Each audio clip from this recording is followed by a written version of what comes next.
মাসের কুয়াশাতেই সকলে যায় ঝরে। আমের ফুল ঝরে গেলে দাঁড়িয়ে থাকে ডাটা, লবলং সুরতি নিয়ে আসে আমের বোটা।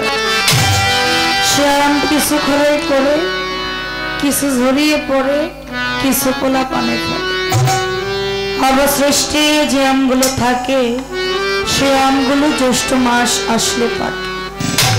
জ্যৈষ্ঠ মাসে সে আমগুলো পাকলে একজন সাধু ব্যক্তির সেবায়, কথাটা ওই জন্য বললাম, রাত্রি প্রায় 3:30। এখনো অনেকেই আছে, আবার অনেকেই চলে গেছে। এটাই বাস্তবতা, আসলে ভাবে যেতে হবে। হয়তো 2 দিন আগে, আর না হয় 2 দিন। আমার দাদা উস্তাদ বলছে বাউল গানের স্টেজে হাজার হাজার শ্রোতা থাকে, কিন্তু হাজারো শ্রোতার ভিতরে যদি একজন প্রেমিক না থাকে ওর জায়গাটার কোনো মূল্য নাই। আর এমনও জায়গায় 20 থেকে 30 জন, 30 থেকে 40 জন, এর মাঝে যদি একজন অথবা 2 জন প্রেমিক থাকে, ওই 2 জনের মুখের দিকে তাকালেই মনে হবে যেন হাজারো প্রেমিক ওই জায়গায় বসে আছে। রাত্রি প্রায় শেষের দিকে, এখনো যিনারা আছে চাতকে নিয়ে পাখির নেয়, যার হয়ে গেছে সেই চলে গেছে, যারা এখনো বাকি আছে বাকিটুকু পূরণ করার জন্য এখনো বসে আছে। তো আমার চাচা যান অতি চমৎকার ভাবে আমাদের সবাইকে আবারও একটা ভাবের দরিয়ার মধ্যে রেখেছে, ভালো লেগেছে। যার জন্য বাউলের সম্রাট আব্দুর রশিদ সরকার বলছে,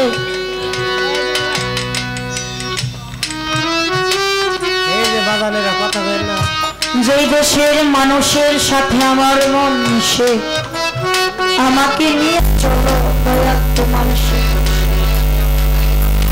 যেই দেশে মানুষ কাটিয়ে থাকে আনন্দ, যাই আসে না ভালো মন, যার যার কর্ম সেই সেই করে। এই জায়গায় মানুষ কান্না করেছে, কিন্তু ওই কান্নার মধ্যে অনেক আনন্দ ছিল। অনেক জায়গায় গান হয় না, অনেকেই কয় গান হয়েছে কিন্তু আত্মার খোরাক হইল। এটা কিসের জন্য? একজন মানুষের যখন ভাব বিচ্ছেদ ভিতরে থাকে, শিল্পীর মুখে 2টা কথা বা একটি গানের সঙ্গ শুনে যখন ওই ভাবুক ব্যক্তির ভাবের দরজায় ধাক্কা লাগে, তখনই ওনার ওই ভাবগুলো বাহির হয়ে আসে দুটি চোখের পানি।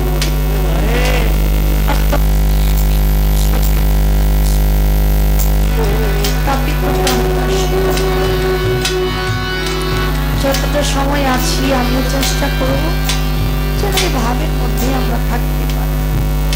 আমি আমার জায়গা থেকে একটা গান করি, তারপর আস্তে আস্তে যেভাবে আসি সেভাবে দয়াল যদি আবারও কৃপা করে একটু ওইভাবে যাওয়ার চেষ্টা করব। ধন্যবাদ।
জানি রে আপন বলতে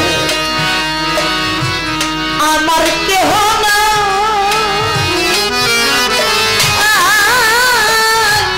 আমার কেলা খুইয়া পলাইছে সবা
দেখি বুঝাতা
ছড়িয়া দিবসা দিনে যায় বসা হাত ধরে তুলে নিবে ওই চিন্তায় বাল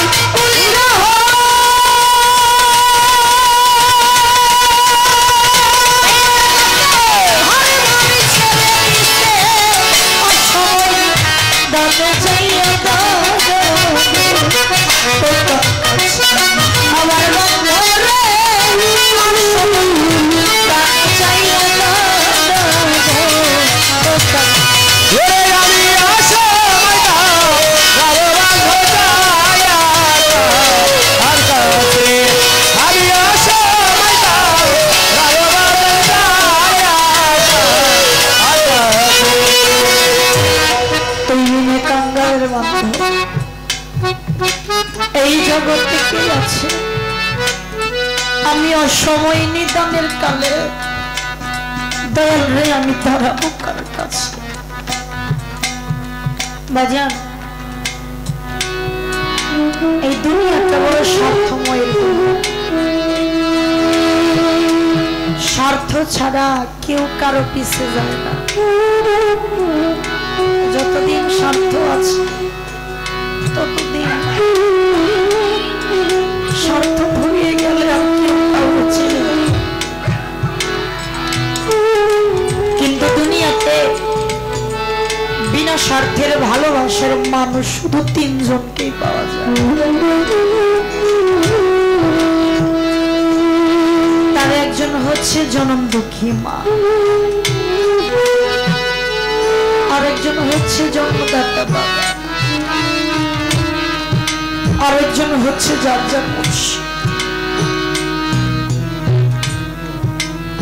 এই তিনজন ব্যক্তি যার ঘরে আছে তার মতো সুখী কেউ নেই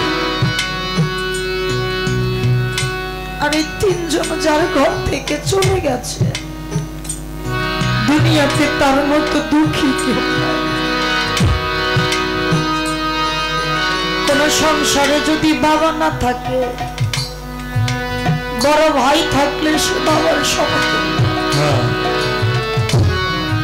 অনেক সময় দেখবেন ভাইয়ে ভাইয়ে ঝগড়া হয়ে গেছে এক ভাই আরেক ভাইয়ের সাথে কথা কয় না আছে না এরকম কিন্তু যদি কোন সময় দেখে ছোট ভাই কোথাও যায় বিপদে পড়ছে আরে ওই বড় ভাইয়ের চাইতে আগে কেউ চাইতে পারে না তখন কি হয়েছে না হয়েছে এটা মনে রাখে না ছোট ভাইয়ের বিপদে বাবার মতো বট গাছ হইয়া তাকে ছায়া দেওয়ার জন্য দৌড়াইয়া চলে কোন সংসারে যদি বাবাও না থাকে বড় ভাইও না থাকে তার খোঁজ খবর মতো নেওয়ার মানুষ নাই এটা আমার কথা না আমার হুজুর পাক বলেছে একদিন ঈদগাহ মাঠে দাঁড়াইয়া হে আমার উম্মতগণ আজকে একটা আনন্দের দিন খুশির দিন একটা ঈদের দিন তোমরা একটা কথা মনে রাখো আজকে ঈদের নামাজ আদায় করতেছো এটা করলেই তোমাদের দায়িত্ব শেষ হয় নাই আর একটা দায়িত্ব বাকি আছে যার যার বাড়ি যাইয়া একটু মা বাবার পায়ে সালাম করো মা বাবার সাথে নিয়া এক মুঠো খাবার মা বাবার মুখে তুলে দিও মনে রাখো ওই খাবারটা মা বাবা খায় না স্বয়ং যেন আল্লাহ খায় কথাটা বলে আমার নবী মাঠ থেকে বের হয়ে যায় মাঠের একটা প্রান্তে 7 বছরের একটা বাচ্চা বৈশা বৈশা কাঁদে আমার হুজুর পাক তার কাঁদা দেখা আগায়া যে জিজ্ঞেস করলো আজকে ঈদের দিন তুমি এখানে বসে বসে কেন কাঁদতেছো ছোট বাচ্চাটা বললো হুজুর একটু আগেই আপনি বললেন বাড়ি যায় মা বাবার পায়ে সালাম করতে হুজুর যার বাবা নাই, আমার নবী কইল মা থাকলে মায়ের পায়ে সালাম করবে। ছোট বাচ্চাটা কয় হুজুর যার মাও নাই, যার একটা বড় ভাই নাই, সে কি করবে? আমার হুজুর কই কেন এই কথা বলতো? ছোট বাচ্চাটা দুইটা চোখের পানি ঝেড়ে দিয়ে কইল হুজুর আমার ঘরে মাও নাই, আমার ঘরে বাবাও নাই, আমার ঘরে তো বড় একটা ভাইও নাই, আমি কাদের পায়ে সালাম করব? ও হুজুর আমি তো জনমের রেখি, আজকে আমার চোখের সামনে কত সন্তান সালাম করে মাঠে যাইতেছে। ও হুজুর আমার কেউ নাই, আমি কার পায়ে সালাম করব? আমার নবী ঝলো ঝলো চোখে কাঁদতে কাঁদতে ফাতেমার বাড়ি চলে গেছে।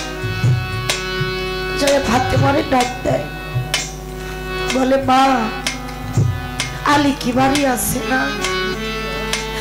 কই আছে? বলে আমি একটু ঘরে গেলাম, আলীর নিয়ে একটু ঘরে এসো। ফাতেমা আলীর নিয়ে ঘরে গেছে। আমার হুজুর ডাক দিয়া কয় মা গো আলীরে নিয়া আর তুমি, তোমরা দুইজন আমার দুই পাশে একটু শোও দেখি। বাবা হুকুম দিছে, দুপাশে শুইছে।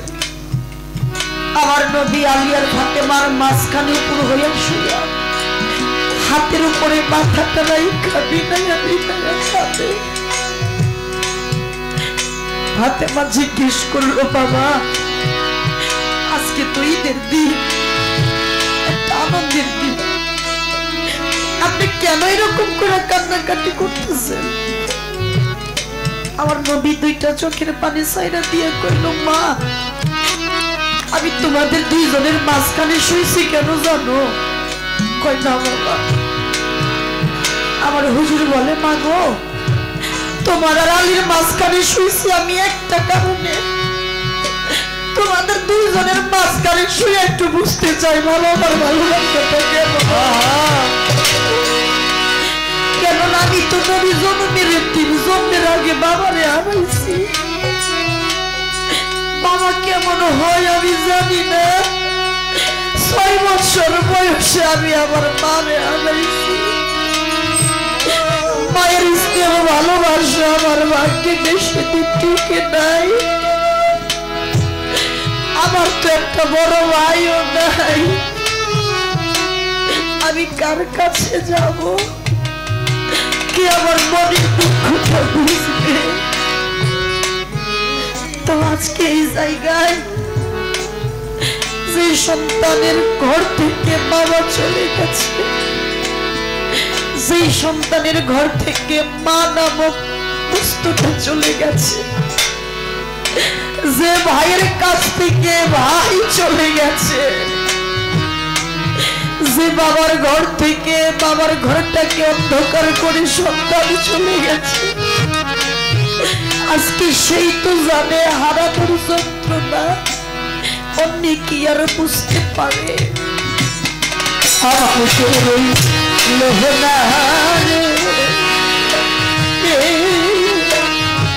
এই দুঃখিনী তোর দিয়া কেউ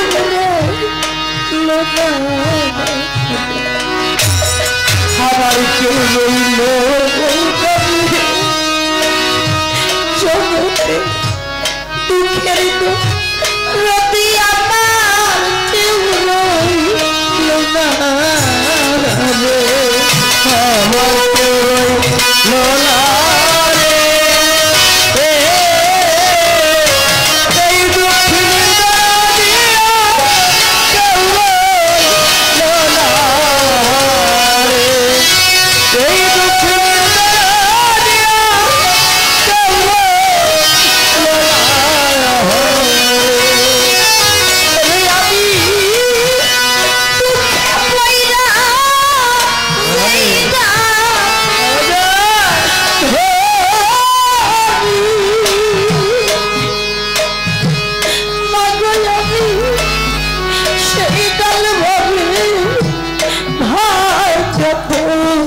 করি রে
জালালে জালালে